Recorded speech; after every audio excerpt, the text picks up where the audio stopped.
Wonderful. Folks, let's get started. Bon retour à tous et à toutes.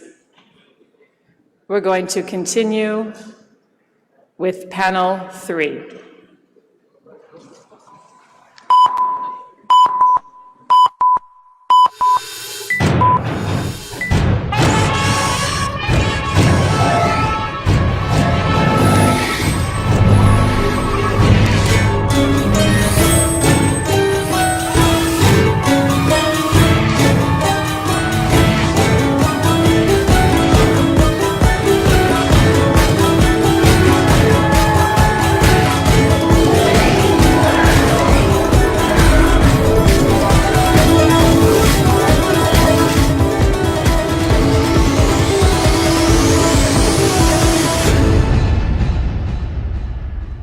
Our final panel discussion, Integrity, Inclusivity, and Governance, is broken into 2 parts. For the first session, please welcome our moderator, Elena Halushka, head of the International Anti-Corruption Action Center, and welcome our panel members.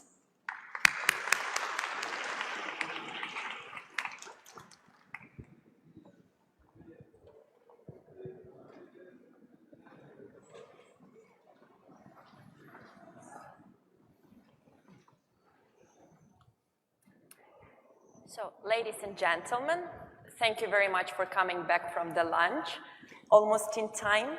Let's start our panel discussion. So everybody will definitely agree that trust in the government is the core to a successful and democratic state. Before the Revolution of Dignity, the confidence of Ukrainians in the government was critically low, less than 20%, which is almost 2 times lower than the average figure, global figure. In the past 5 years, Ukraine has begun far-reaching structural reforms at both central and local levels. But did the reform indeed met the needs and had the implications on the life of average Ukrainians? For the reforms to be really successful, citizens must trust the government and trust the institutions that carry out these reforms. Responsible leadership, implementation of all of the commitments which were taken, citizens' engagement, empowerment of civil servants, quality civil society oversight are essential for building such a confidence. In the next half an hour, we will be talking about how Ukraine can improve its policy-making processes and better engage citizens in them. It is my amazing and great honor to introduce the panel of distinguished speakers who will be discussing with us these topics today. Dr. Uliana Suprun, Acting Healthcare Minister of Ukraine.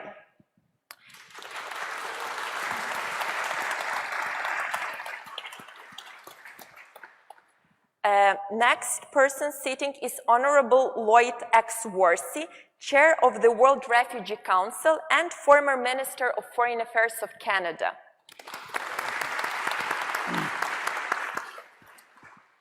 And Mr. Linas Linkevičius, Minister of Foreign Affairs of Lithuania.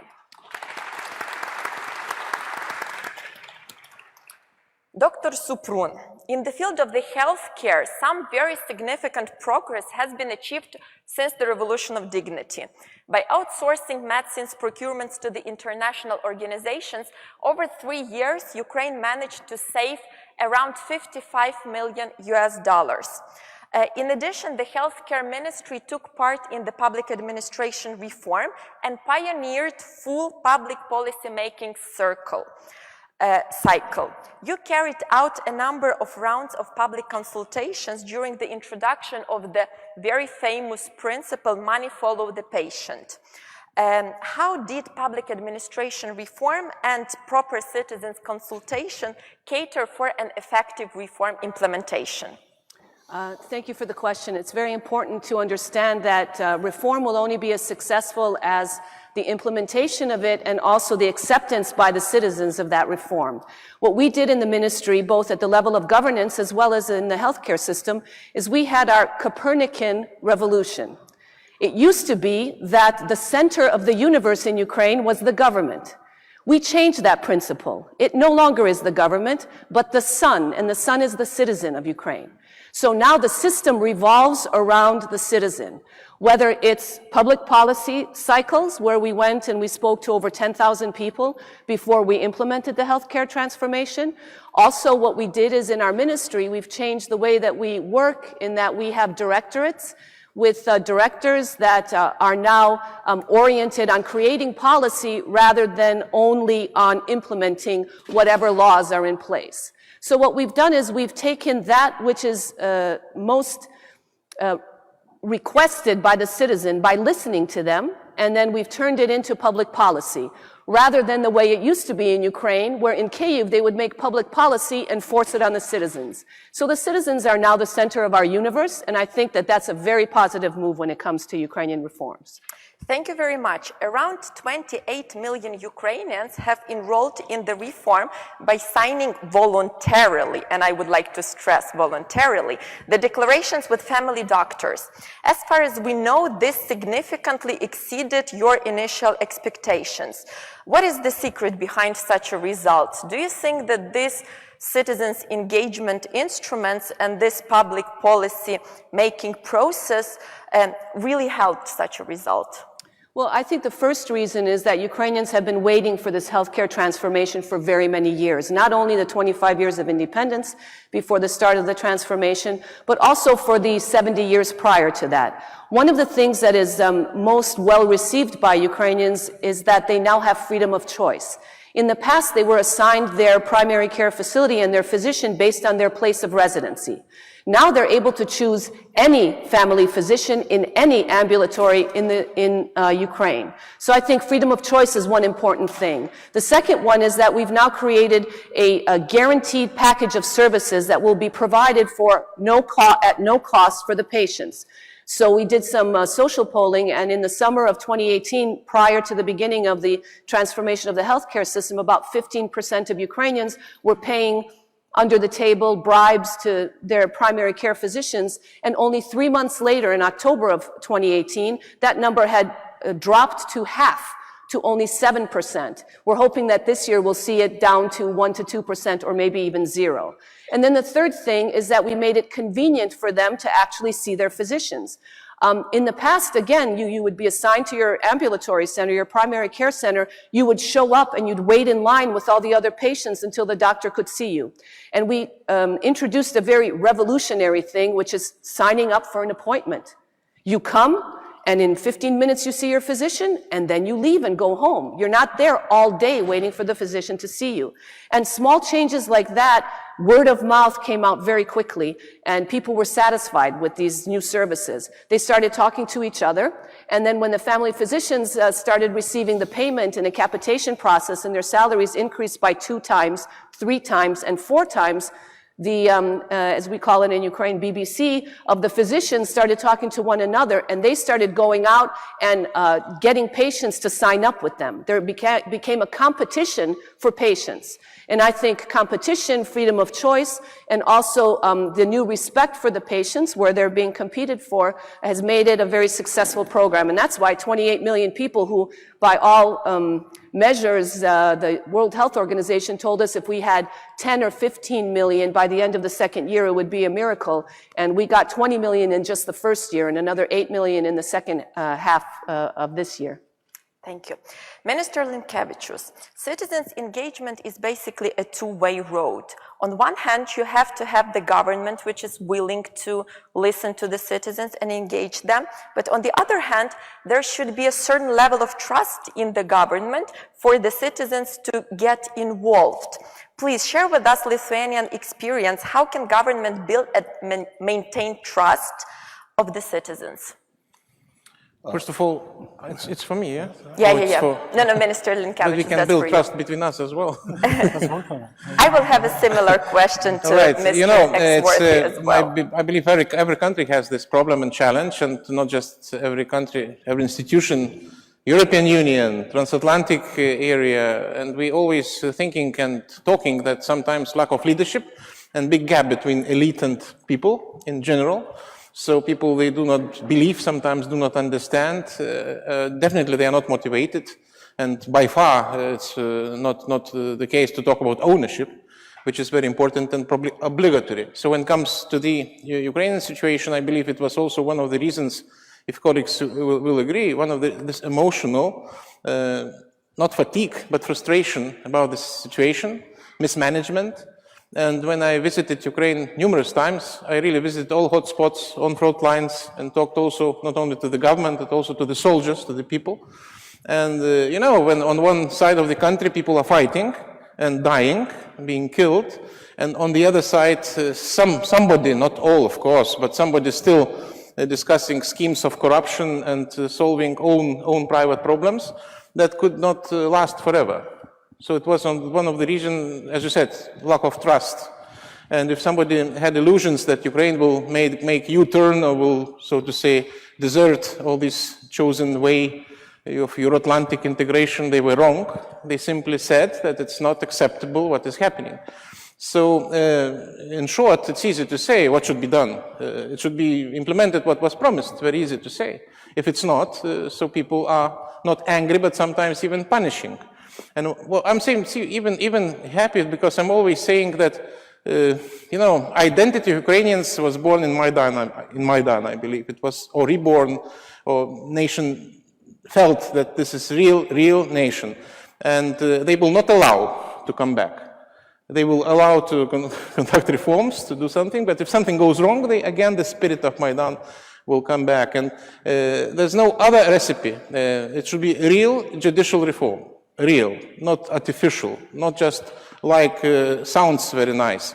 It was promised to pass a law on ombudsman of business, for instance. It's not yet done. It also should be done.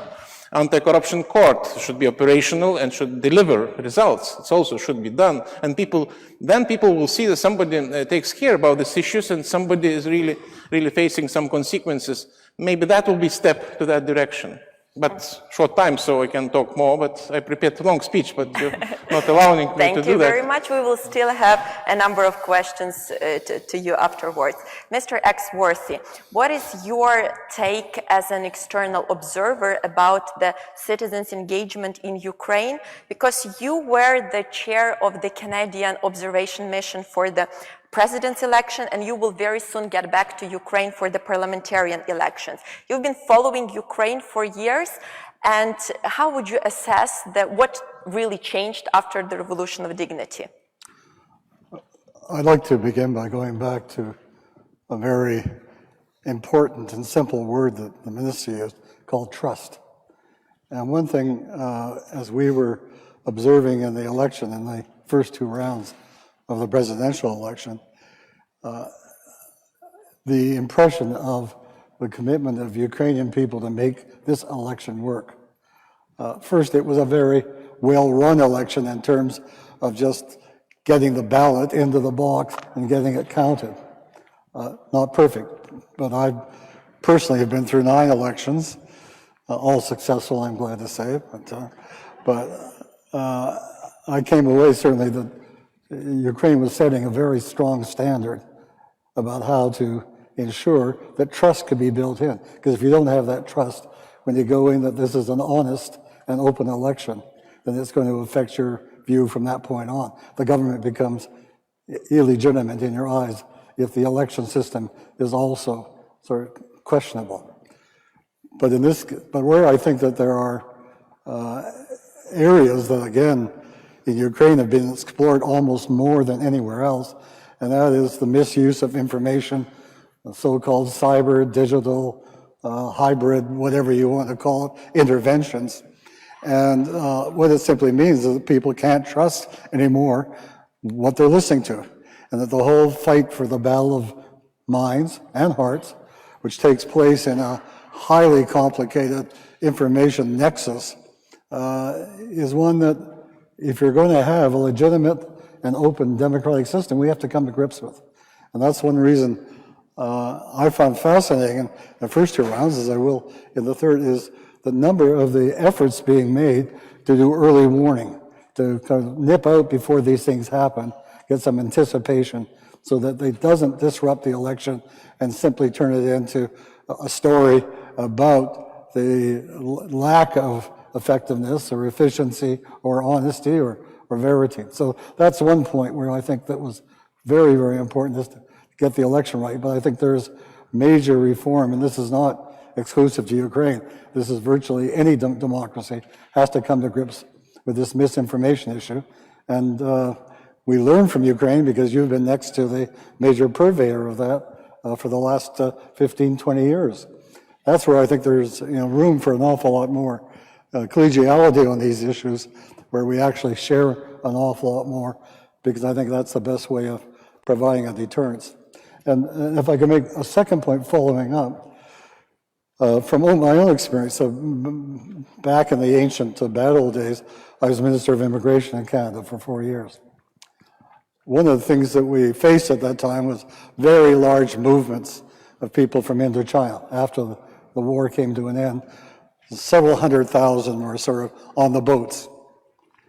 What we discovered in our Immigration Act that a former minister, a wonderful guy named Bud Cullen, had reformed was an opportunity for Canadians to directly participate in the sponsorship and reception and integration of refugees coming into Canada. It wasn't a matter of a government having an agenda and a list. We actually recruited.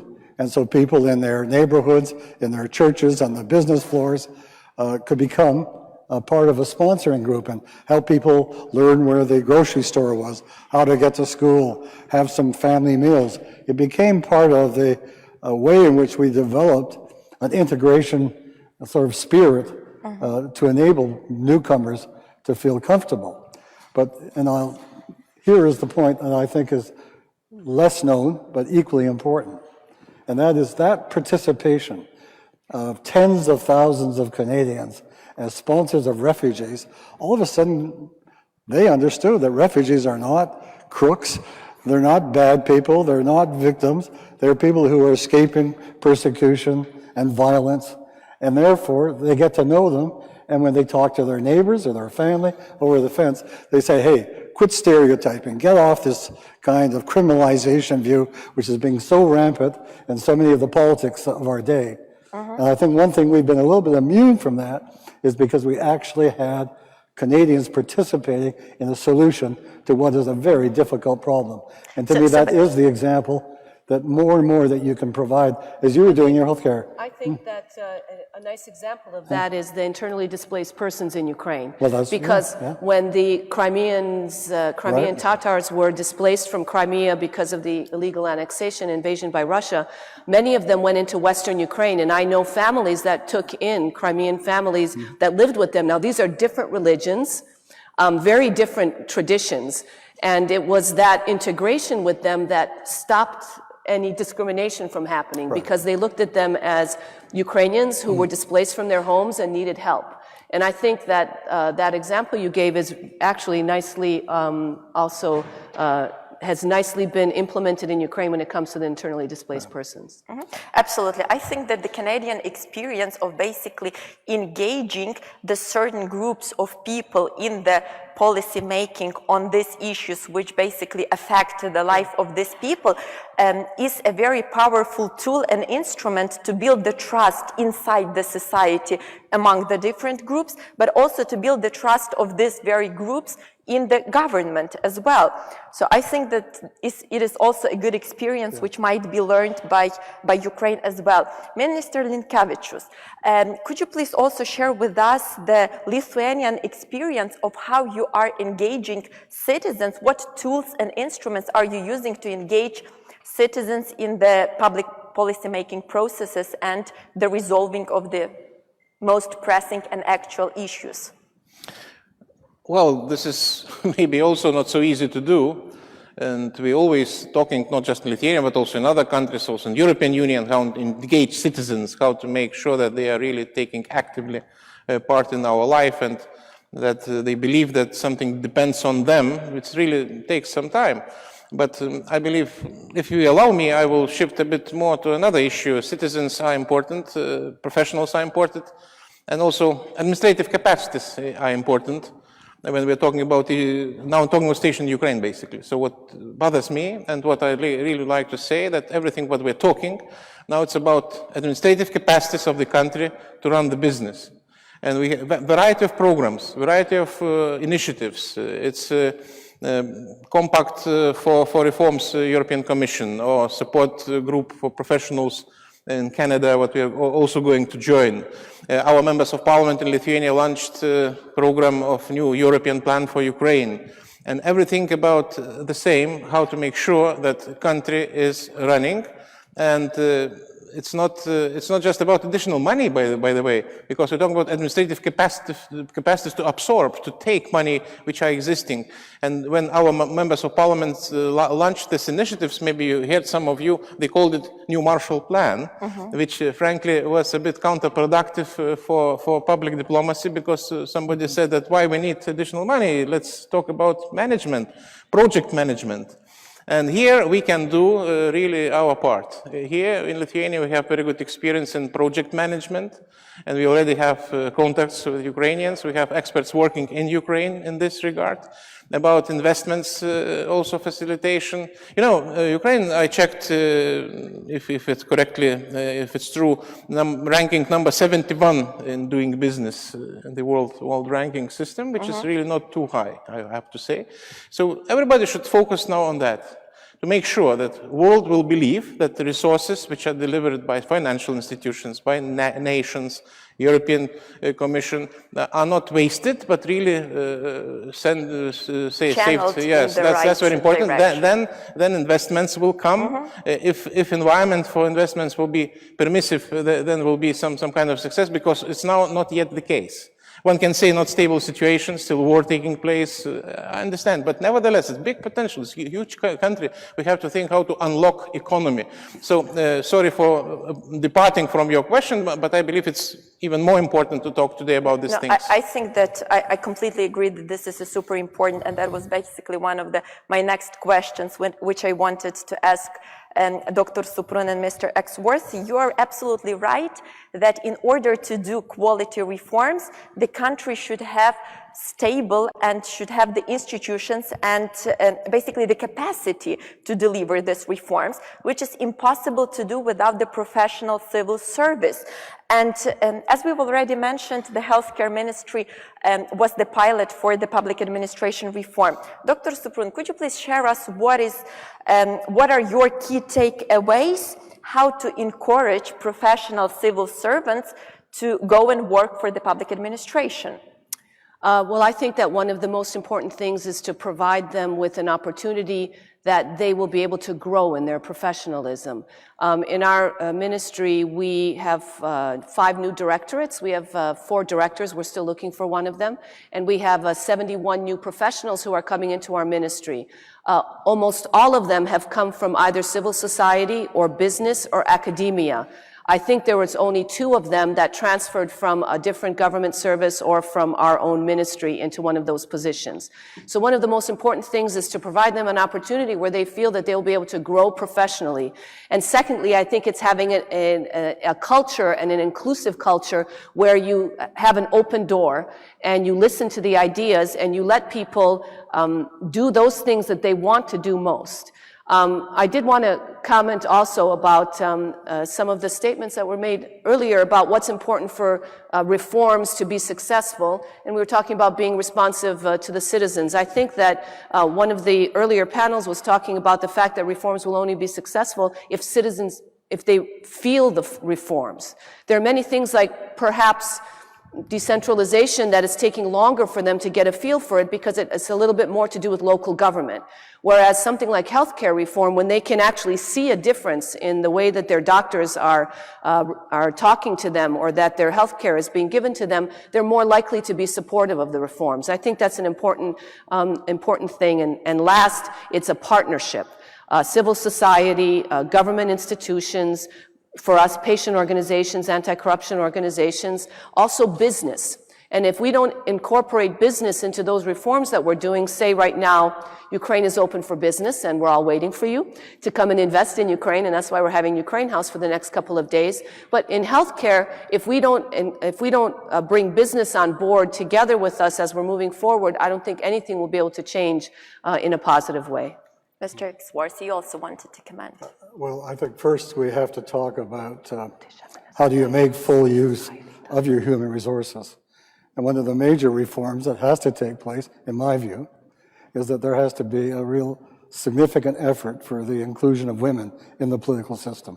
Right now, when we look at the list and looked at who was running and the background, it was not a full participation. And I think that's one of the reforms, because if you're not making full use of over half your population and making all the freedoms available to engage commercially and academically in the public service, then you're not really going to be able to provide that kind of income growth that was talked about earlier in the morning. And I think the same thing is true with young people. Yes. I mean, that is the new kind of message from Maidan, is that they want to be a part of it. Actually, it's becoming global. The millennials, and I have a son who's there, simply say that we want to move on from your fights and your battles and your conventional wisdoms. And I think that's one of the weaknesses that we don't spend a lot of time thinking about in panels like this, is the importance of the political parties, not just as election machines, but as places where people can become directly involved in discussing and brainstorming about policies and directions. They get the experience. So we don't always have to rely upon sort of people from the outside to come in and save the system. The system actually begins to do an effective apprenticeship with young men and girls to become full participants. Thank you very much. And with regards to how to empowering young men and women to be more actively participating, the very last question, unfortunately, we'd love to talk more about this important topic, but we do not have, and we have to give the floor for the second part of the panel. But the last question to Dr. Suprun, if I may. I have the question regarding civil society, because unfortunately there has been a number of attacks against civil society over the last 2 years, but civil society are super actively engaged in the advocacy and the promotion of Ukrainian reforms. How do you think this should be resolved in order to make sure that they are having the safe environment for pushing forward the reforms? Well, it was very often mentioned in the previous panels, as well as in our panel, that we need to have law enforcement that does its job, and we need to have a court system that will punish those that do that. We talk about civil society, we talk about journalists. We actually don't talk about public officials who also have experienced attacks, not only information attacks, but physical attacks. I personally have been attacked, physically as well as through media campaigns. We have Pavlo Sheremetya, who was killed, blown up in his car as a journalist. Nobody's been put to trial for what happened there. And then we have the very sad case of Katya Handzuk, who was attacked and then tragically died later from the wounds from her attack. And again, very little has been done to actually get to the point of investigating the case. Our civil society is very brave, and our civil society continues to work even though there are some threats to them. I think that the most important step we can take is to go through law enforcement, the investigation procedures, and also the court system, reform it to the point where it actually will bring people to justice who did those terrible things, and protect the people who are doing the reforms. Because if we can't protect those that are doing the reforms, there always will be a problem with finding somebody to keep doing it.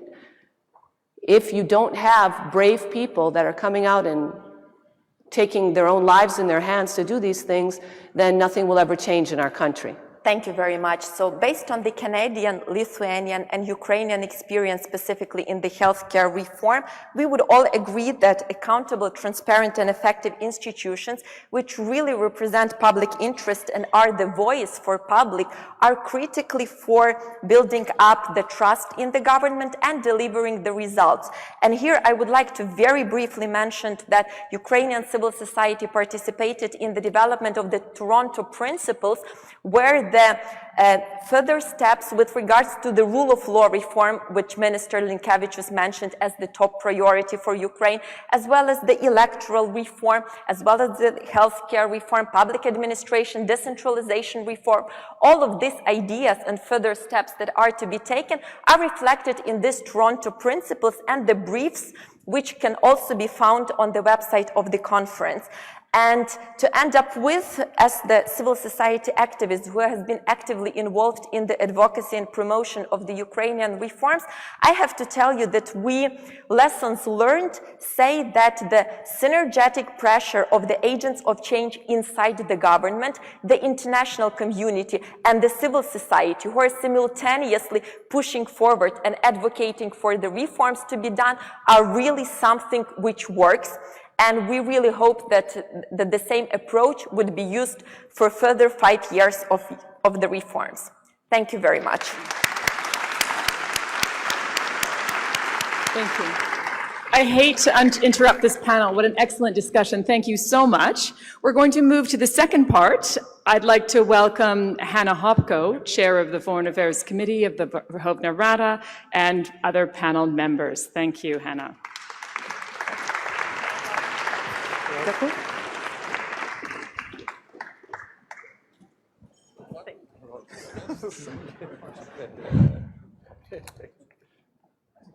Yes.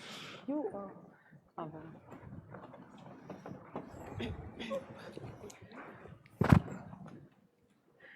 So since we have only 25 minutes for my brilliant panelists, and they asked me not to comment too long, so actually today we will be discussing public administration reform and also decentralization reform.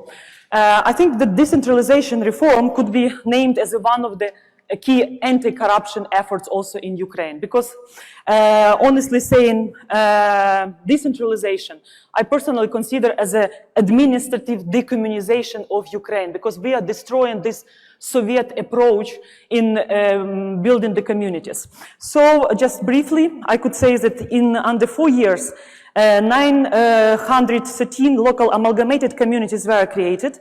Local budgets have expanded 4 times and enable local communities to become significant investors in infrastructure. Also, redistribution of tax earnings to the municipal level permitted new roads to be built, new schools to be renovated, and additional healthcare facilities to be constructed across the country. So I think after the dignity revolution, we could be proud of decentralization reform, but the key first to protect what have been achieved also. And with the new parliament, which will be elected just in July 21st, it's really important to continue the reform started during this parliament. And also let me remind you that next year in Ukraine will be local elections in October. And I think these local elections is even more important for producing new political class, new elites from bottom up to national level. And so let me start my questions to Hennady Zubko, our Vice Prime Minister, Deputy Prime Minister of Ukraine, Minister of Regional Development. Hennady, what are the key successes and challenges? And what are your expectations from the new parliament? I think I have only 3 minutes of the most successful reform of Ukraine. Because I think that this result of this reform, I recognize it is by Ukrainian people, and this success, this result, and I recognize it is our international partner. I have, I think, several very key issues, because now I show it is very good result after 4 years. First, this reform decentralization changes of system of management of Ukraine and create new. Because now, you're absolutely right, it is 930 new amalgamated communities, have all responsibilities, finance, authorities, and beautiful 40 amalgamated communities, leaders from amalgamated communities now here, please. Could you please stand up? Just everybody see you. Ви можете, колеги, встати, щоб вас побачили?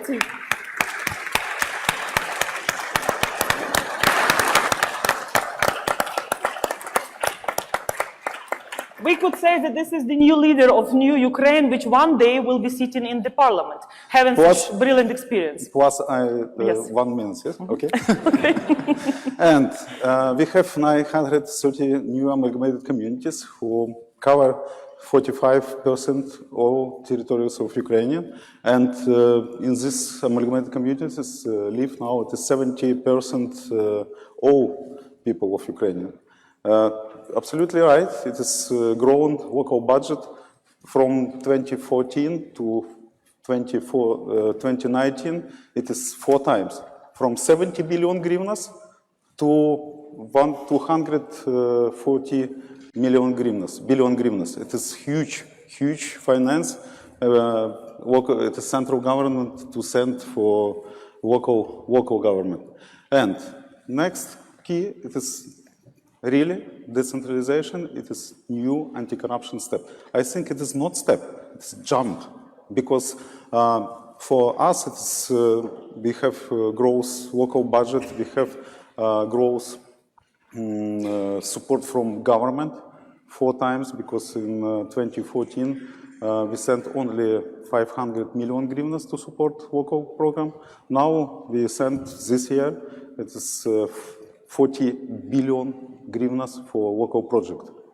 Next, it is absolutely right, it is decentralization, it is change, it is new strategy for development amalgamated community.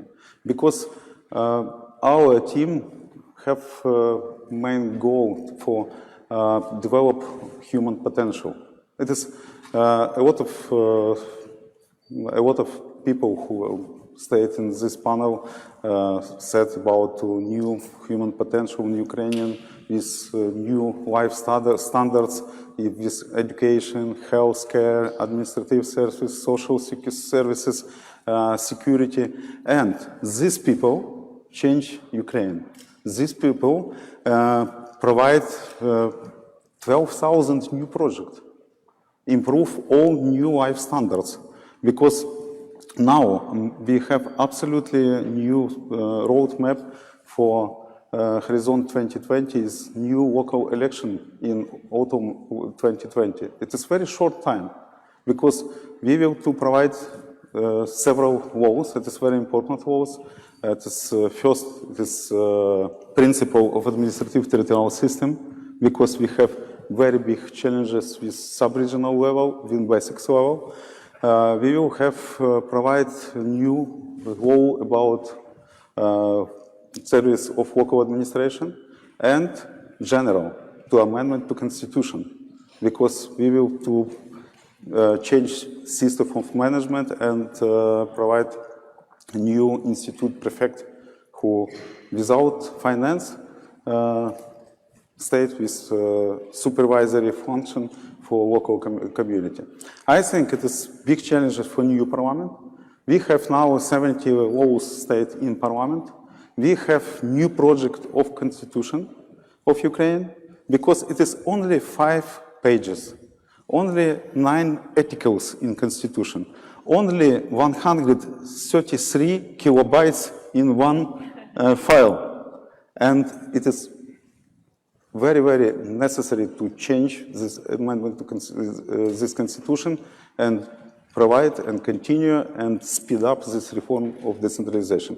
I think I have support from our team, from experts, from international partners, and I think we have support from every European and country and United States and Canada. Thank you very much.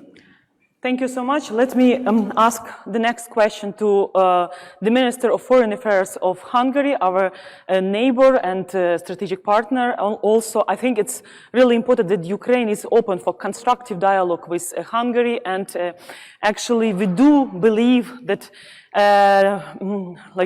last week during the voting in Parliamentary Assembly of Council of Europe, we expected that you will also support other members not to allowing Russians to be back without implementation of any obligations, for example, release of sailors. So this is really important for us. And also, dear Minister, last time we met with you in 2016, it was the official visit of the committee together with Ivana Klimpush-Tsintsadze, who is now the Vice Prime Minister of European and Euro-Atlantic integrations. We invited the head of the Foreign Affairs Committee of Hungary, Zsolt Nemet, to visit Kyiv, and I hope in September this visit with the new parliament will happen. So you often also visit Ukraine, the Carpathia region, and also Hungary within Visegrad 4, and as a member of the EU and NATO, is also providing support and having interest to see not just the Carpathia, but the whole Ukraine becoming successful and one day a member of NATO and the EU, because the secure and prosperous Ukraine, it also means the stable Hungary and the whole Europe. So please, now for opening remarks, the floor is yours. Thank you so much for the invitation, dear Hannah. Actually, we as neighbors are extremely interested in Ukraine to be strong, democratic, and go forward with the economic progress and development. We have always been strong supporters of your territorial integrity and sovereignty, and this is going to be in the future. This is going to be the case in the future as well. We have many reasons why it is our interest you to be successful. Among them, the most important arguments are the 150,000 Hungarians living in the western side of Ukraine. And, you know, we look at them as a source of strength. We look at the Hungarians living in the territory of Ukraine as a community that connects Hungary and Ukraine, and really do hope that your new administration and new parliament will represent the same approach in this regard. I have to tell you that the statements of your new president are pretty encouraging, and they cause some cautious optimism on Hungarian side. And I really do believe that the Hungarian community has contributed and will contribute to the performance and the success of Ukraine. You can believe that Hungarians living on the territory of Ukraine are all diligent, loyal, and skillful people, and supporting them will definitely pay off from the perspective of Ukraine. Well, there's definitely a concerning development when it comes to the population of Ukraine. If you look at it, it has been decreasing. This is not unique in the region, of course. There are many countries faced with the same challenge, that people are leaving towards the west. And in this regard, our goal is to help the Hungarian community to be able to stay in the western part of Ukraine, and then further contribute to the success of yours. And actually, our interest is then for stay. It has to stay. It has two preconditions. Let's put it this way. One precondition is their rights to be guaranteed. So when it comes to the amendments of the law on language and the law on education, we follow them, of course, very closely. And the other one is the economic aspect. So we have launched a business development plan, an economic development plan for the western part of Ukraine, where we have supported already more than 5,500 applications of small and medium enterprises and of farmers. We have paid $47.2 million from the Hungarian budget to support these small and medium enterprises and the farmers. And on the other hand, we have opened a credit line of 50 million euros to finance infrastructural developments in the region, because we understand infrastructural development is the precondition for economic growth. So I think that it is definitely a common and mutual interest of ours to look at the Hungarian community as a source of strength, and you can be sure that we will always be open for the dialogue based on mutual respect. because I think this is the only way to go forward. And we really do hope that, that the already acquired rights of the Hungarians will not be violated, and through the necessary amendments of the laws, both regarding using minority languages and regarding education, will be made in a way that it's going to restore the acquired rights of the Hungarians, and then our bilateral relationship will be able to get back to the old track where it was really a progressive and a fruitful one. Thank you, dear Minister. I will not comment because I was asked just to moderate. So we will discuss during our bilateral meetings. Let me pass my next question to Dr. Milburn, who is from 2017 consulting Ukrainian government as a person on behalf of German government, advising us in decentralization reform. Before, Gennady Zubko mentioned that it's important to amend constitution. I remember our unsuccessful attempts in 2015 to amend constitution, including Minsk agreement. And actually, the constitution became a hostage of international obligations of Ukraine. Decentralization reform became a hostage of international obligations of Ukraine. So I think also that with the new president and new parliament, it's really important that G7 countries, like Germany did, nominate you as an expert in decentralization, could also provide, like Japan, Canada, and others, the same experts in security and defense, deregulation reform, judiciary reform. This will be also your mechanism how to support and to have this dialogue with the new president and also the parliament and form a future government in autumn this year. So what are your key lessons learned from 2017, and what are your advices for new parliament and, of course, new government? First of all, it was a great success to amalgamate nearly 1,000 Romadas, which have new money and new competences, and where people can decide what is going on in their Romada. But there are still 6,700 old Romadas who are in the old style, which have no real self-government, no real money. So the reform has to be completed. We have the point of no return is in sight, but has not been reached. One of the elements is you have to finish amalgamation process to have a real new map on Ukraine. The Vice Prime Minister said that the objective is to have this in 2020, to have the local elections on the basis of a new territorial structure. That is very necessary, but by voluntary amalgamation that cannot be reached. So the next step should be a declaration that forced amalgamation by law are coming, but there maybe will intensify voluntary amalgamation. But according to my experiences, 20% of the cases you have to do by law, and therefore you need a law, and you need principles of law. Unfortunately, the government, the outgoing government, had produced a lot of laws to solve this question, but Parliament did not pass it. Therefore, the new Parliament has to look very intensively to this legislation to complete the decentralization process. There are other things.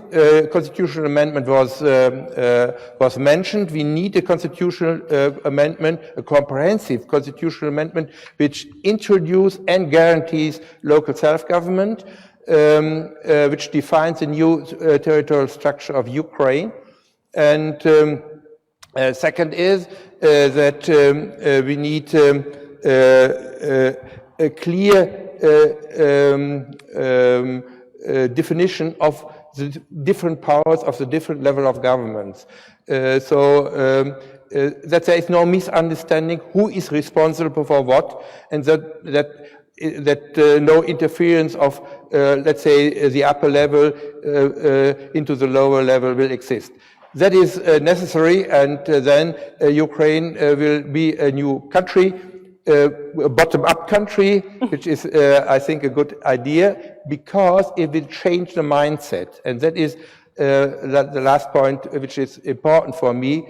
We are talking a lot about technical issues, how to form capable role models, but the real intention is to get rid of the Soviet and Tsarist tradition.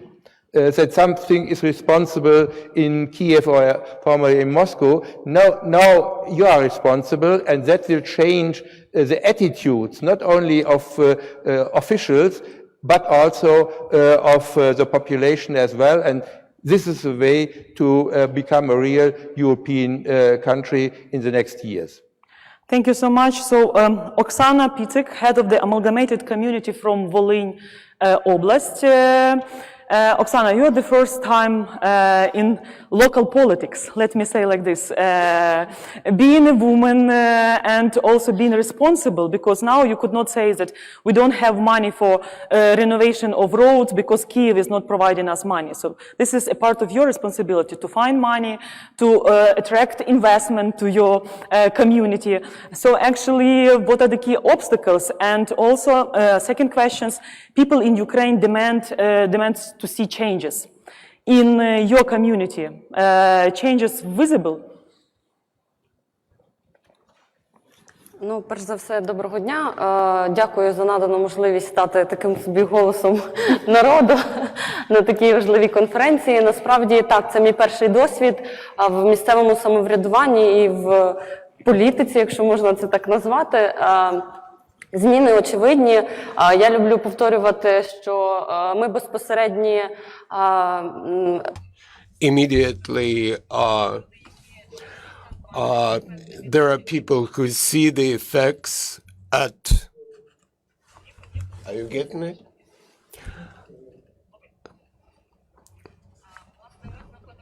We are at just next door to our electorate, and we do see the results of our reforms, and decentralization has really given us wonderful opportunities that we have used.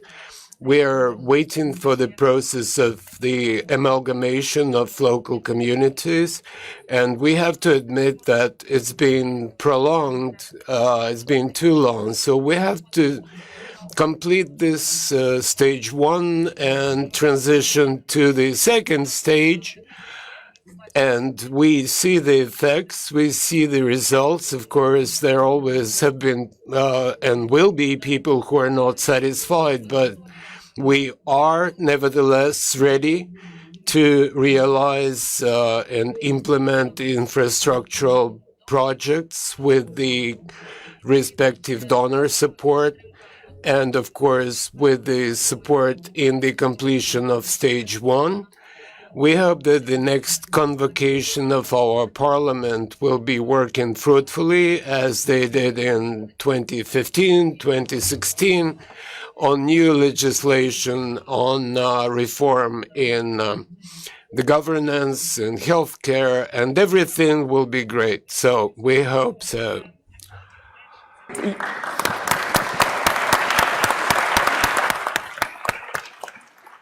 You mentioned that you also need support from donor organizations.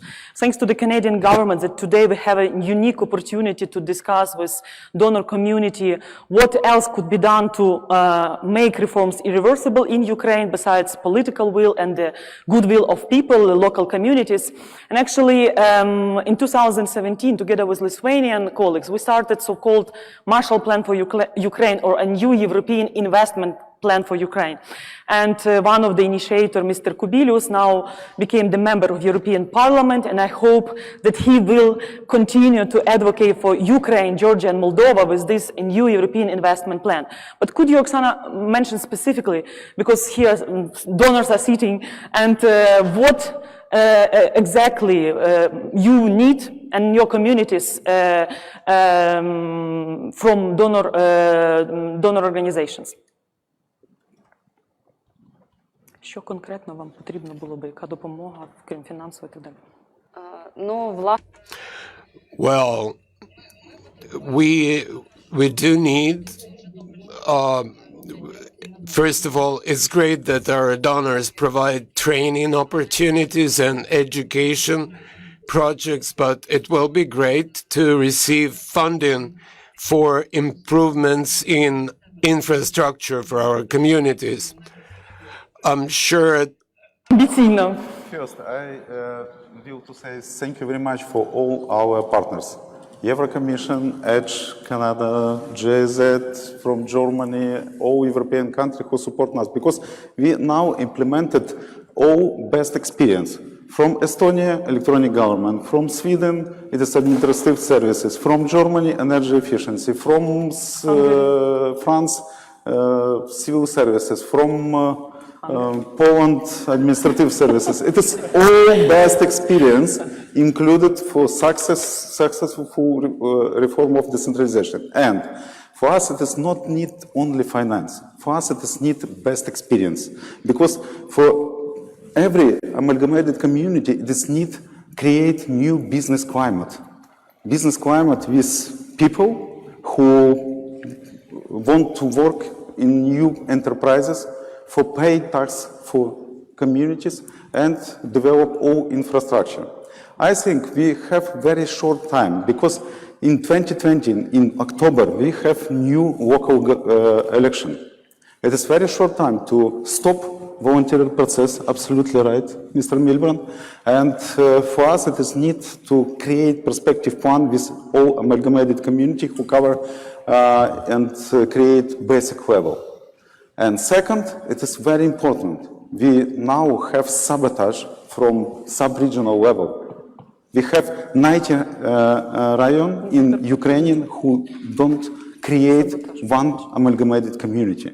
It is need amendment to constitution, it is need new legislation, it is need support from international partners for provide this reform in Ukraine. Because it is one way for develop human potential. Human potential, it is maybe it is one issue for successful in Ukraine. Thank you, Hennady. So mission hasn't completed. So there are lots of work to be done in the future.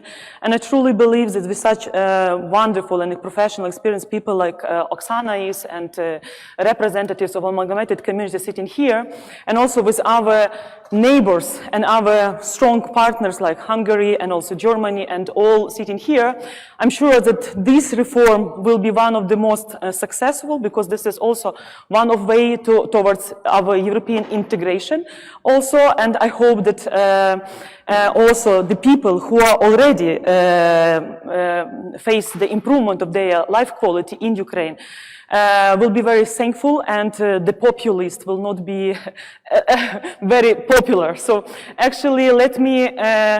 One small example. We have to finish. Because this reform united all Ukrainians. It is Vadim Gaev from Luhansk region with absolutely pro-Ukrainian, pro-patriotic amalgamated community. It is Oksana from Volyn. It is West Ukraine. It is absolutely all interests, all strategy for development. I think it is need to unite it of Ukraine. Thank you. And let me say, last fact, decentralization is a virus, which will, a dangerous virus, which will undermine your eastern neighbor in the end. So we could just add that successful Ukraine is a nightmare for Mr. Putin and his regime. So there is no other option like to become a truly successful country and one day to contribute to the transformation of Russian Federation. Because we are not ready to fight for Russians forever, so we have to help them. Thank you everybody for this panel. Thank you very much, Hannah.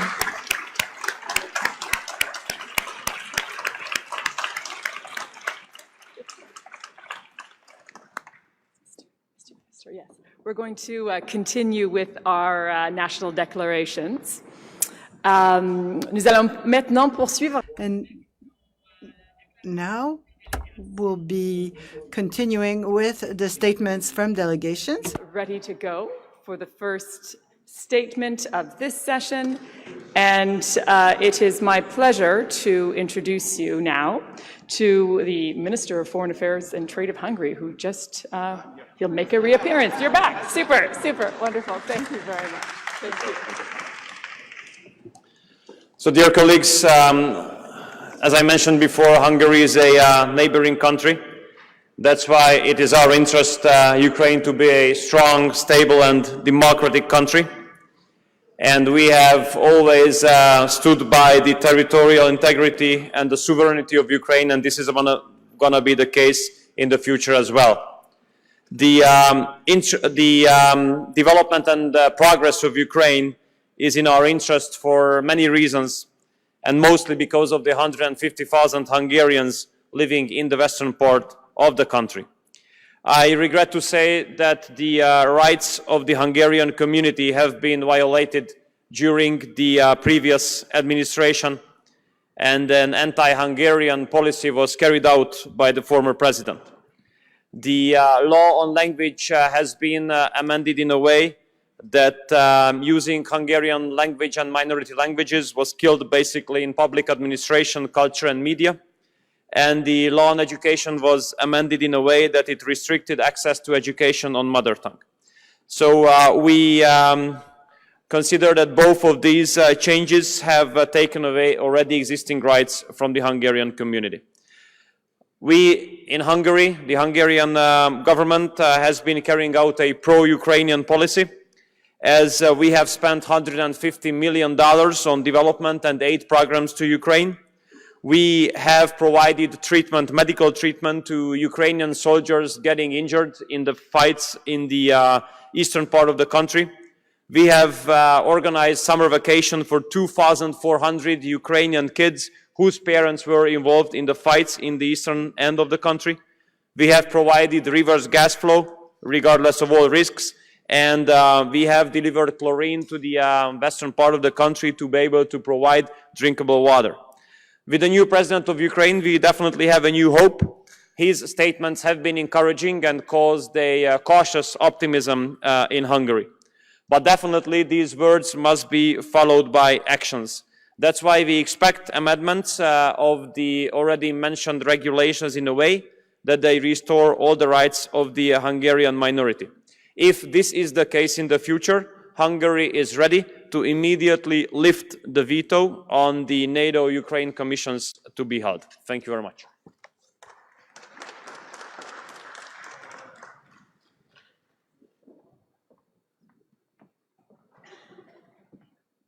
Excellent. We're going to proceed with our next statement. I'm going to introduce to you the Deputy Minister for European Affairs of Estonia. And while you're taking your place here, I'm just going to add that we will have national statements for 45 minutes. We're going to have a break, and then we're going to resume with the very exciting session with Prime Minister Trudeau and President Zelensky. So I'm sorry to keep you waiting. Please join us here.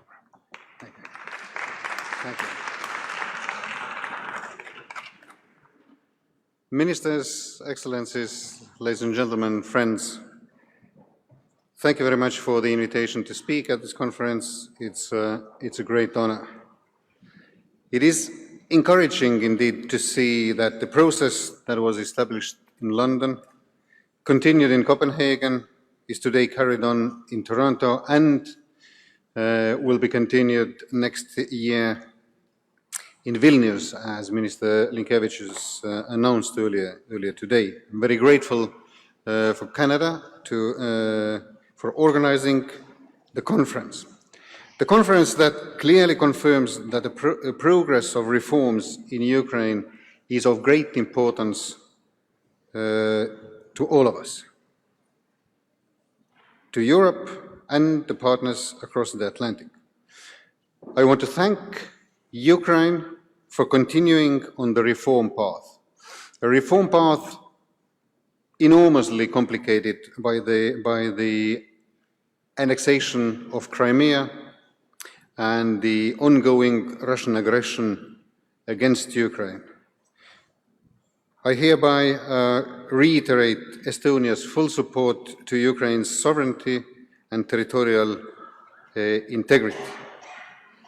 and also to remind us all that the best response to Russia's aggression is successful, democratic, reform-oriented and dignified Ukraine. Ukraine that remains a priority partner for Estonia. I'm convinced that the democratic reform processes which started in Ukraine over the last few years are now past the point of reversal. Drawing up some lessons that Estonia learned from our own reform experience, I'd like to outline 3 areas crucial to success of Ukraine's reforms. First of all, strengthening institutions through development of effective, efficient and transparent internal processes. This needs to be of particular focus of Ukrainian government and international donor programs. Strong institutions are key pillars of sustainable democratic governance and public trust, and they boost investment. When we did in Estonia our reforms back in the 1990s, the catchphrase was privatize, privatize, privatize, privatize. But with hindsight, even those who did these reforms back then admit now that if they had to start all over again, they would start with building legislative environment, building a rule of law, judicial independence. That boosts economic growth. Secondly, decentralization and community building on the local level are key to enhancing democratic governance. Working on the local level in the regions and small communities is often the most effective way to help initiate democratic change and encourage local ownership of reforms. A government is strong when it includes all stakeholders to the decision-making process. It is fundamental to work with civil society, who is a necessary partner for the Ukrainian government to fight against corruption and to advance the reform agenda. Thirdly, much more attention needs to be given, in our view, to the independence of media, including the public broadcaster, but there is more. It's important to increase the ability of media to recognize and hinder the spread of disinformation in cyberspace. Through cyber capabilities, serious harm can be provoked in the physical world. Cyber resilience is especially important around the time of elections, which is why this year Estonia has greatly increased cooperation with their Ukrainian counterparts in this field. Ladies and gentlemen, Ukraine needs our broad-based support to carry on with the reforms. It's not merely a question of support, but also it provides encouragement to the Ukrainian people to continue building up a democratic country.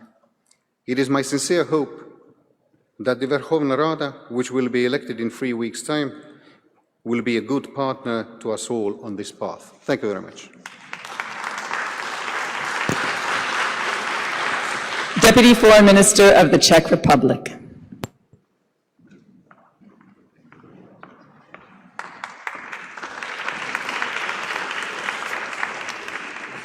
Thank you. Dear Ministers, Excellencies, ladies and gentlemen, 5 years have passed since the democratic movement swept Ukraine, and also 5 years have passed since the Russian occupation of Crimea and start of the war in Donbass, which is far indeed from being over.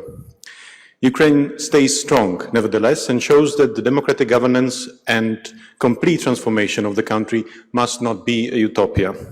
The recent presidential elections were, I dare to say, the best democratic governance and complete. The recent presidential elections, I dare to say, was organized in the best way in Ukrainian history, I dare to say, and the will of people was indeed respected.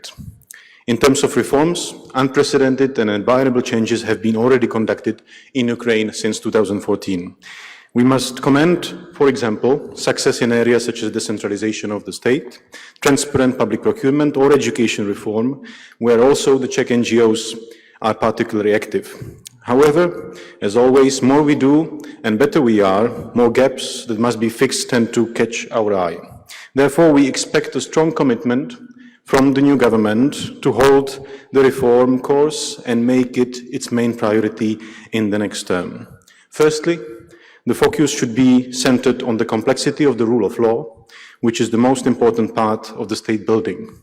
It does not include only work of police or of judiciary.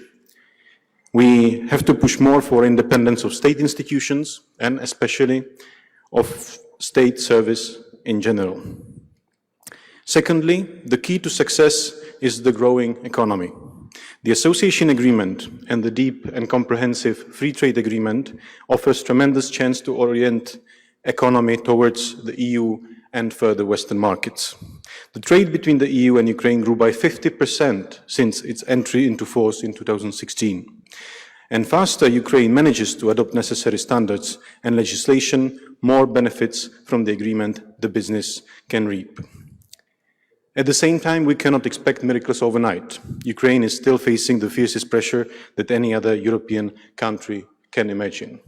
And as it was mentioned before, it is important also to keep the order of preferences that I have tried to table. Indeed, without a functioning rule of law and judiciary and implementation on the spot, it comes sometimes in vain all the other economic reforms. And the best economic reforms is indeed the rule of law and its functioning. Nevertheless, we have other challenges and parallel challenges. The Russian aggression in eastern Ukraine is continuing. Its armed forces are operating in the territory and the border is still not properly monitored. We know that Ukraine cannot fight on two fronts at the same time. Reforms are difficult or impossible to be implemented if one's security is at stake. That is why, let me underline here, that Ukraine will have our full support as long as it continues in its reform efforts. Strong, stable and prosperous Ukraine is in interest of Europe. We will be monitoring next developments closely and we will be ready to put our hand to help. The country has made in the past, ladies and gentlemen, a big step forward. And although a lot of work still lies ahead, I believe that we can achieve a success. And as a result, we will see a prosperous Ukraine in the near future. Ladies and gentlemen, thank you very much. Directeur adjoint de l'Europe continentale. Assistant Director for Continental Europe of the French Foreign Ministry.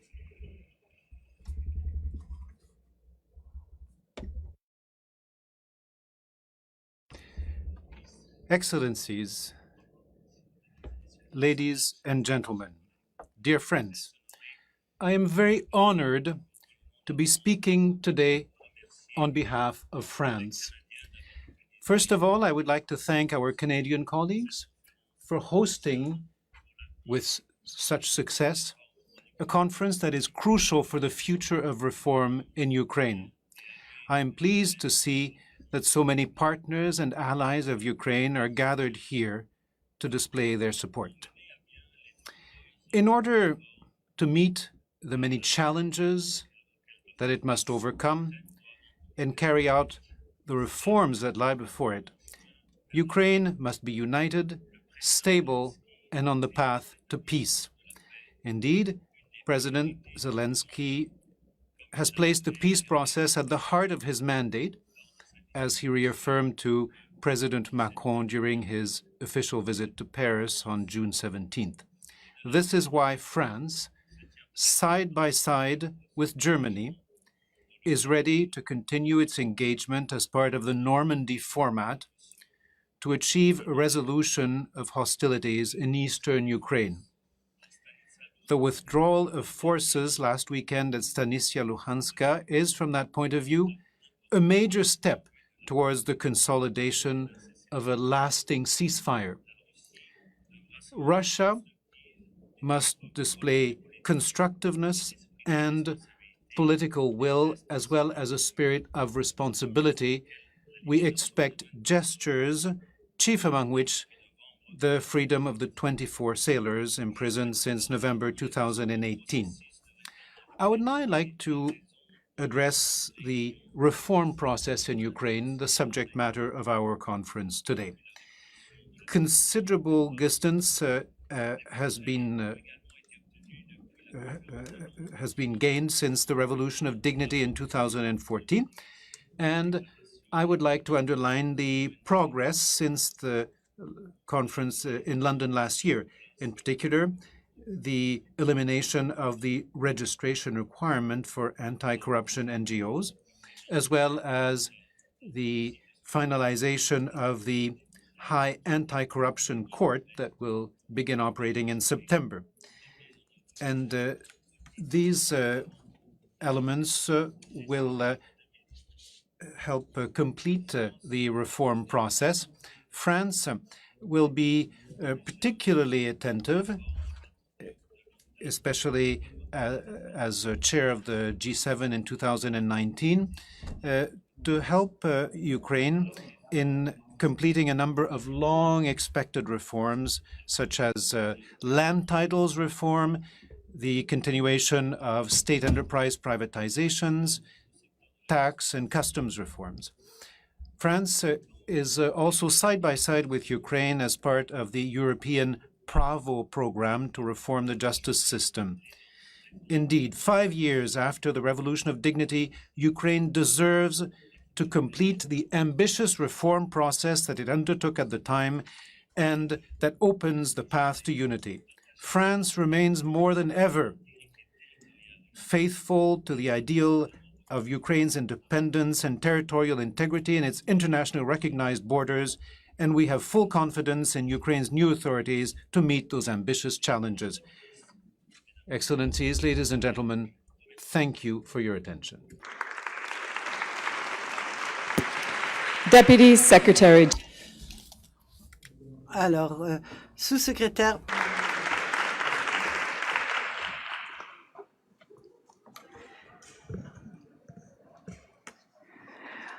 Excellencies, distinguished guests, ladies and gentlemen, I would like to start by saying that I appreciated very much the statement which we just heard from the French representative, because the Council of Europe is now under French chairmanship. And the message that he delivered in relation to the question of resolving the conflict in the eastern part of Ukraine, I think it's very important and should be noted. Dear friends, the Council of Europe is the European continent leading human rights organization. It is the organization whose Committee of Ministers, since the beginning of the problems in the eastern part of the country and the annexation of Crimea, repeatedly confirmed its commitment to the principles of peaceful resolution of conflicts, as well as recognition of the fundamental principles of independence, sovereignty, and territorial integrity of Ukraine within internationally recognized border. Each of our 47 member states has ratified the European Convention on Human Rights, setting common standards on human rights, democracy, and the rule of law. Each of these countries also benefit from the array of conventions that our member states have developed together, and the support that our organization provides to their implementation. An important and valued member of our organization, Ukraine, is both contributor to this and benefits from these conventions. Together, the Council of Europe and the Ukrainian authorities have developed and agreed over the years joint action plans. These action plans deliver real domestic reforms in line with European standards, and in this area and the implementation of these action plans, we do have a positive assessment of the cooperation that we have run up to now. In the justice sector, let's not forget that there have been, from the very beginning in 2014, important amendments to the Constitution. And this was done in light of the recommendations of the Venice Commission, as well as judicial reforms, including new laws on the status of judges and the High Council of Justice. In terms of the media, with Council of Europe support, a new, genuine and thriving public broadcasting system has been put in place, and the transparency of media ownership increased. When it comes to decentralization, and we heard a lot this afternoon about decentralization, over 900 new territorial communities have been established, each with real powers. And this is in line with the Council of Europe standards. Meanwhile, free legal aid has been extended to vulnerable groups and made available in civil and administrative cases.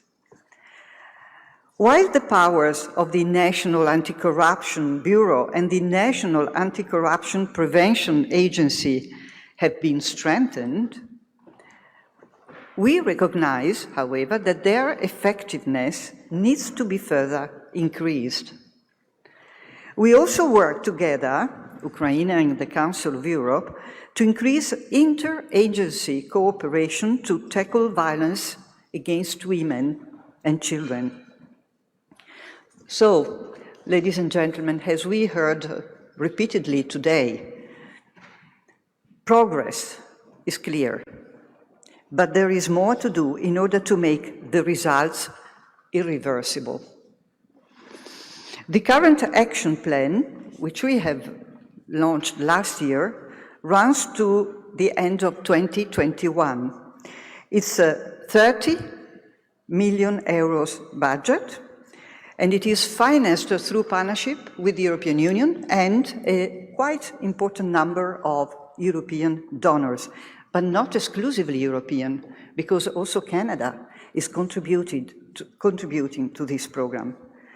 It covers continued support for the independence and efficiency of justice, the functioning of the public broadcaster, the fight against economic crime, as well as the protection of minorities, IDP, and social rights. So important, those social rights. We haven't spoken much about it today, but they're really at the heart of the real democracy. And then consolidation of the decentralization process. So, Ukraine plays an important role in the Council of Europe's family of nations, a Council of Europe family that includes among its observer states like-minded countries such as Canada, the United States, Japan, and Mexico. And it is indeed all together in the months to come and years ahead, as we heard, that we are ready to continue to support the national authorities in their efforts to bring laws, institutions, and practice into line with the high standards to which we all aspire. This is a challenge, indeed, for all of us, but it is a challenge that we are ready to accept. Thank you very much. Wonderful, thank you very much. We're going to continue. I'm just going to kindly remind our heads of delegation to keep their remarks concise. We want to hear from all of you. Inclusivity is the approach which we are embracing in this conference. We want to make sure that we are able to get through all of the heads of delegation. So with that kind word, I ask the Ambassador of Spain to Canada to join us here. We're looking very forward to hearing from you.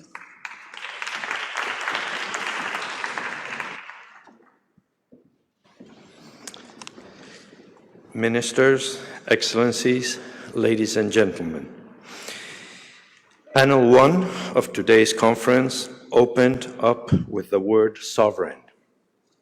It could not be more appropriate. My country has a long-standing tradition in the field of international law. Spain remains a firm defender of international law and its most fundamental principles, among them sovereignty and territorial integrity. We want a sovereign, but also a secure and prosperous Ukraine. Indeed, these three concepts are closely interlinked. In Europe, we know full well the negative consequences for our citizens of changing borders by force. Consequently, Spain will always firmly support the sovereignty and territorial integrity of Ukraine. Sovereignty is the precondition to be secure, and security is the precondition to be prosperous. On the other hand, we cannot wait for the issues of sovereignty and security to be solved in order to start addressing other challenges that lie ahead for Ukraine. The other panels of this conference were accurately summarized the path that we wish for the Ukraine to follow: prosperity, integrity, governance, and citizen-centered democracy. Prosperity is indeed the horizon of the whole reform process.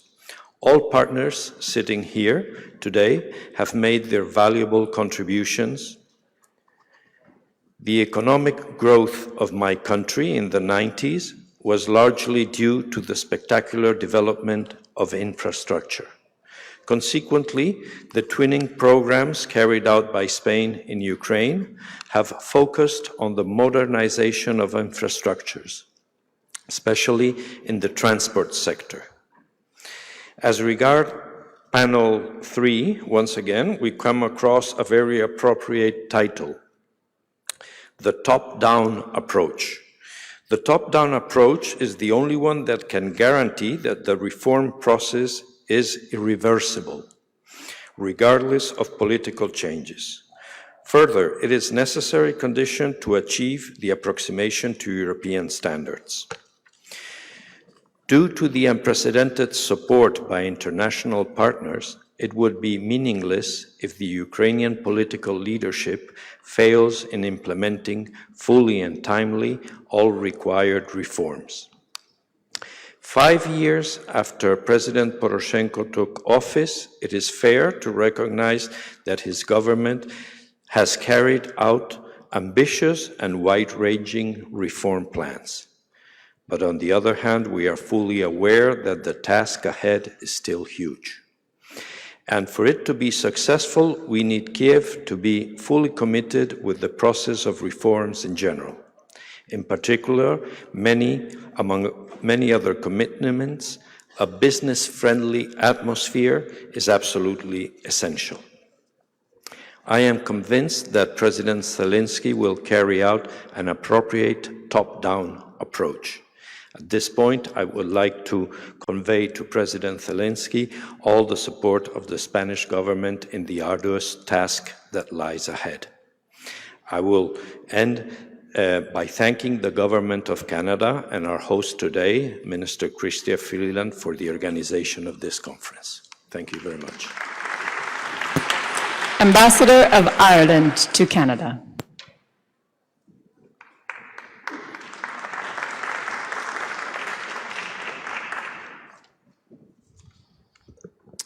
Ministers, Excellencies, distinguished guests, I'm delighted to join you here today to contribute to this important dialogue, and I'd like to thank the governments of Ukraine and, of course, our hosts, Canada, for convening this conference. Ireland is a strong supporter of Ukraine's reform programme, and we look forward to working closely with the new government of Ukraine in this regard, particularly in the light of Ireland's decision to open an embassy in Kiev next year. We are hopeful that we can continue to capture and maintain the optimism and momentum of the recent elections, to build on the success of the London and Copenhagen conferences, and to give a new impetus to the programme. Ireland welcomes the significant progress that Ukraine has made in its reform programme. Recognising the efforts made to date in the area of anti-corruption, Ireland particularly welcomes the establishment of the High Anti-Corruption Court. We note too the resolve demonstrated by President Zelensky to tackle corruption, and we encourage Ukraine to continue to engage with experts such as those at the Venice Commission to ensure that the judicial system reaches the highest international standards. Ireland's judiciary has already provided training on judicial ethics and hosted their Ukrainian counterparts in Dublin in cooperation with the EU Advisory Mission, and we remain committed to supporting Ukraine in this and other structured formats too. We understand that change is a gradual process and that there have been significant successes, particularly in the areas of public sector reforms and decentralisation. Whilst we acknowledge the great strides made to date, the process is not yet complete, and the new government has a significant opportunity to re-engage with the programme so that the ordinary citizen can start to reap the benefits. Ireland will continue to support Ukraine in its efforts to introduce long overdue political, economic and societal changes that will transform the country for the better. In closing, I'd like to restate Ireland's unwavering support for Ukraine's independence, sovereignty and territorial integrity. I want to assure you of Ireland's continued support as you travel on this challenging but important journey towards a secure and prosperous future for Ukraine. Thank you very much. Ambassador of the Netherlands to Ukraine.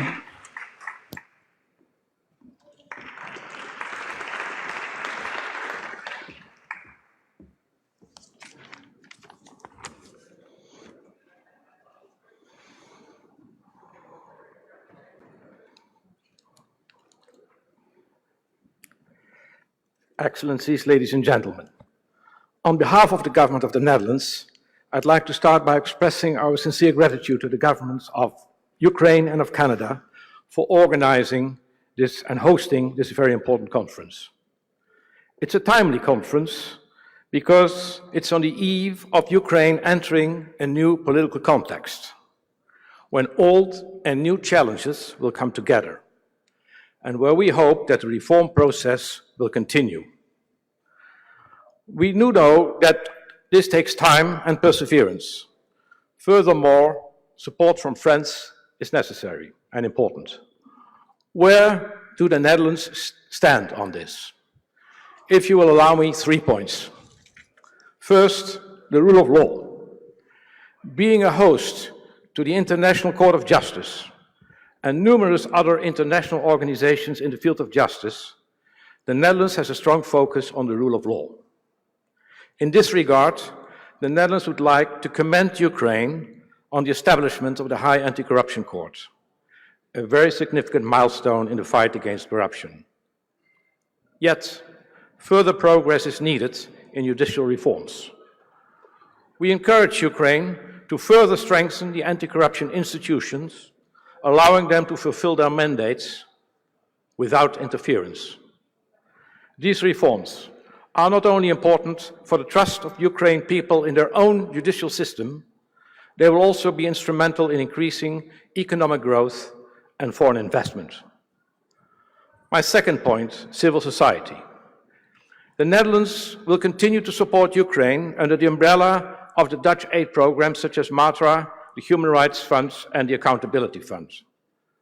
Through these programs on societal transformation and protection of human rights, the Netherlands provides demand-driven support both to the government and to civil society. This reflects our belief that cooperation between government and civil society leads to a better, more accountable and more inclusive policy. We encourage Ukraine to continue to seek and support active participation of the civil society organizations in their reform process. Now my third point on security. Security-related issues, I would like first of all to express the Netherlands' unwavering support for Ukraine's territorial integrity and sovereignty. The Netherlands welcomes the inclusive approach to the conflict in certain areas of eastern Ukraine. The recent disengagement in the Stanitsa-Luganska area is a promising step, I would say even groundbreaking news, towards further disengagement in the conflict zone. Through UNDP, the Netherlands has already been working on community security and social inclusion in this conflict zone since early 2016, and recently we have reconfirmed our commitment to this goal until the year 2022. Allow me to take this opportunity, ladies and gentlemen, to end my statement with expressing my country's sincere gratitude for the strong and close cooperation between Ukraine and the Netherlands on the tragedy of the downing of the passenger airplane MH17 in July 2014. Now, 5 years later, this tragedy remains an open wound in the Netherlands society. The assistance given by Ukraine in the process of criminal investigation is crucial in bringing the perpetrators of this criminal act to justice. Thank you for your attention. The Ambassador of Belgium to Canada.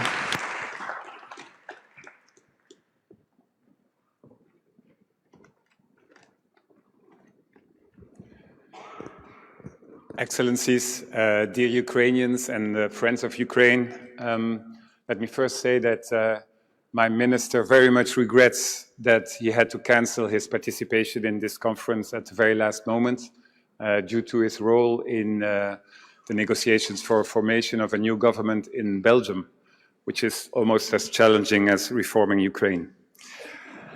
Belgium too is very grateful towards the Canadian authorities and in particular towards Minister Freeland for organizing this event and picking up the baton after Denmark and the United Kingdom. Belgium has taken part in all 3 conferences, which is in itself a sign of its commitment to supporting Ukraine on the reform path. And we thank very much Lithuania for hosting the next conference, as was announced this morning. Mesdames et messieurs, ladies and gentlemen, this has been mentioned before, but this 3rd ministerial conference comes at a very particular time, a few months after the presidential election, which gives us the opportunity to congratulate President Zelensky for his election 3 weeks ago. There are legislative assemblies, parliamentary elections that are coming. In spite of all this, Ukraine is continuing in the right direction because it signed ambitious agreements for President Zelensky confirmed the importance of these agreements. I would like to underline the fact that important efforts that were deployed by Ukraine in terms of reforms, it's based on an ambitious program. It is undeniable that significant progress have been achieved, and this led to a better situation of rule of law and better governance. Now it is crucial for Ukrainian authorities not only continue but accelerate these efforts to reform in order to better fight corruption, among other things. We would like to congratulate the declarations by President Zelensky, and we will be there to offer support to our Ukrainian partners. It is not a small thing to assemble so many experts in such a conference, people who are directly involved in the development of Ukraine. Thus, we are happy to recognize the presence of stakeholders from civil society. Civil society is at the heart of any democratic society, and we encourage the government to continue to pursue the dialogue with civil society. Dear Ukrainian friends, we are conscious of the very difficult context with destabilizing efforts by Russia. And we are happy to see the inclusive approach which is promoted by President Zelensky. We would like to express our support to the Minsk Accords and also to the Normandy format Accords. Belgium's support to Ukraine's sovereignty and territorial integrity within its international recognized borders remains unwavering. And be assured that we will continue to assist Ukraine in implementing its reforms on its path to political association and economic integration in Europe.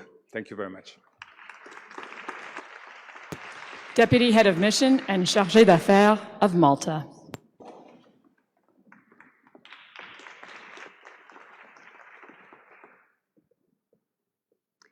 Excellencies, distinguished guests, ladies and gentlemen. Firstly, I would like to start by thanking the Canadian authorities for the organization of this important and timely conference. We believe that the annual Ukraine reform conferences have become a driver for change for Ukraine. Backed by the international community in its reform process, Malta commends Ukraine, which has come a long way in implementing its reform program and has continued to build on the reforms that were enacted in the judicial, economy, and governance fields. In this context, Malta welcomes the continued works being undertaken by the government of Ukraine on its Reform Action Plan 2017-2020. This action plan will continue to facilitate Ukraine's development path as it bolsters its economy to ensure sustainable growth while adopting measures aimed at effective privatization, the upgrading of infrastructures, including through modernization of energy system, while enacting pensions and land reforms. Ukraine should be commended for these significant reforms, including the landmark establishment of the Anti-Corruption Court, as well as the subsequent tax and health reforms. Such reforms, while touching directly on people's lives, also continue to bolster trust in the government while ensuring accountability and fair distribution of wealth. The implementation of reforms, as well as the implementation of the Association Agreement, including its deep and comprehensive free trade area, has also contributed to ensuring closer ties with the EU and have resulted in several benefits and opportunities. Moreover, it represents a fundamental step in the process of deepening the political association and economic integration of Ukraine with the EU. On this note, Malta supports the EU's measures and efforts aimed at promoting meaningful participation of civil society organizations and other actors at the national, regional, and local levels in Ukraine. In this process, Malta will continue to support Ukraine to implement its wide agenda of reforms with the aim to ensure an effective and accountable government. Thank you. Excellent. Alors, on va prendre une petite pause maintenant. We will stop for a short break. Kindly ask that you return for 4:20 sharp so that you can be in your seats so that we can welcome Prime Minister Trudeau, President Zelensky, and Minister Freeland for the closing session. Thank you very much. Merci beaucoup. Thank you very much.